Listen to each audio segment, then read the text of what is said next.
Mike D'Antoni and the Spurs down by 6 with 1:12 remaining. Just a timeout to go. D'Antoni very emotional with his team in the huddle. This is where our heart has to win it. If we want to be a champion, be it. It might be only a regular season game in February, but he is showing some real passion there. Well, it's because every team in the West is bunched up so tightly. Nash to the basket, trying to draw the foul, banks it in. He is just a master. 20 points and 12 assists. They had put Pietrus on Nash to try to make it harder. You have to help off of him right now and make the ball get kicked out to him for the open jump shot. Warriors doing something they don't like to do, take time off the clock. Ellis. And Stoudemire the rebound. They don't need threes yet. Oh, no, not at all. Plenty of time. Nash, though, puts up the three, throws up a brick. Stoudemire banks in the follow. And it's back to a 2-point game. About a 12-second difference between shot clock and game clock. They don't need the foul. And I'm surprised Don Nelson didn't call a timeout and get Harrington back in the game with another offensive weapon. Davis, the big advantage on Barbosa. Here comes the double team. Davis up and under, kicks it out, stolen by Nash. Golden State has a foul to give. Nash looking, finding Stoudemire, puts it up, blocking foul. Shot won't go, but he'll go to the line for 2 with 3.5 remaining. And by not taking the timeout there, very difficult for the Golden State Warrior players to know that they had a foul to give. Very good decision by Mike D'Antoni just to keep going instead of calling the timeout. Now Stoudemire, who earlier tonight hit his first 6 free throws to give him 36 in a row, then missed a couple. He's 8 of 10 overall. He's become an excellent free throw shooter, 78% for the season.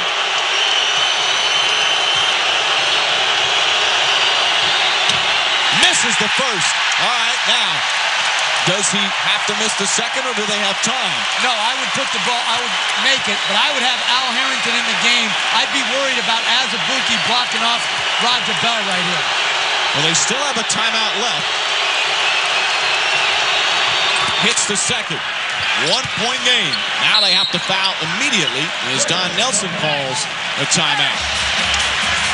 With 3.5 remaining, Golden State clinging to a 1-point lead.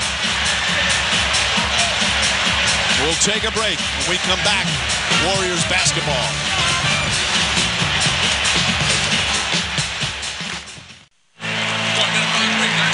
3.5 seconds left. Golden State by 1. They'll have the ball in their front court. All right, what's Phoenix's strategy right now, Jeff?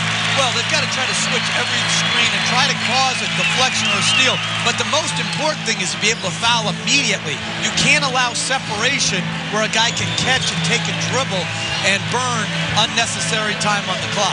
The key for Phoenix, they still have a timeout left. Barnes will inbound. Stoudemire will guard the inbounds. They throw it back to Ellis, catches it, and Bell fouls him. Nearly a second ticks off.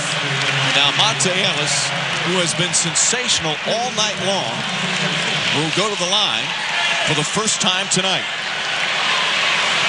36 points for Ellis. For the season, 77%. And that's a dangerous play. Throwing the ball towards your opponent's basket. If something goes wrong, that's a layup and a score and a loss. So even if he hits these 2, knocks down 1, Phoenix has the timeout to advance the ball to the front court where they would have to attempt the 3. And it comes into play this Golden State foul. Don Nelson, having worked for him, he believes in the foul to prevent the 3-point shot. At first, Ellis has to knock down another. Misses, Hill the rebound, timeout. And that's huge as Phoenix now does not have to go for the 3 with 2.1 remaining and plenty of time. And that's a 6/10 second for a rebound. I'm not sure about that one. The officials, they're not conferring about it. Actually, I think they are right now. I think they're going to put up maybe 2.4. Because usually on something like that, 0.3 of a second. Jimmy Clark is over at the scorers table right now. And we'll see. There it is, 2.4 remaining. I'm on my game. I can't explain it. I'm on top of it. Very proud of you. Thank you. I love the positive reinforcement, really. It means a lot. Phoenix, what do you think? What do you expect from them? Obviously, Stoudemire has been so good, so strong. Do they go down low, or do they try a quick in and out for an open jumper? Well, I would suspect they're going to go to Stoudemire, catch and go, and drive the ball to the basket. Nash really is not the type of guy to be able to create his own shot right here where he can just catch and get it off. So I would suspect that it's got to go right to Stoudemire and then attack the basket, or Grant Hill to attack the basket. It has been a close game throughout. Largest lead in the second half has been 6. Phoenix led by 5 earlier in the fourth. But now they trail by 2 with 2.4 remaining. Barbosa, Hill, Stoudemire, Bell, and Nash will come out for the Suns. And there's some coaches who believe, Mike, when you're on the road, go for the 3 and let's just get on the plane and get back home. I don't believe that's what Phoenix will do right here. Barbosa to inbound. Nash way in that deep left corner. And Golden State's like zoning it up right now. Inbound to Stoudemire. Back to Barbosa for the win. No good. Golden State holds on.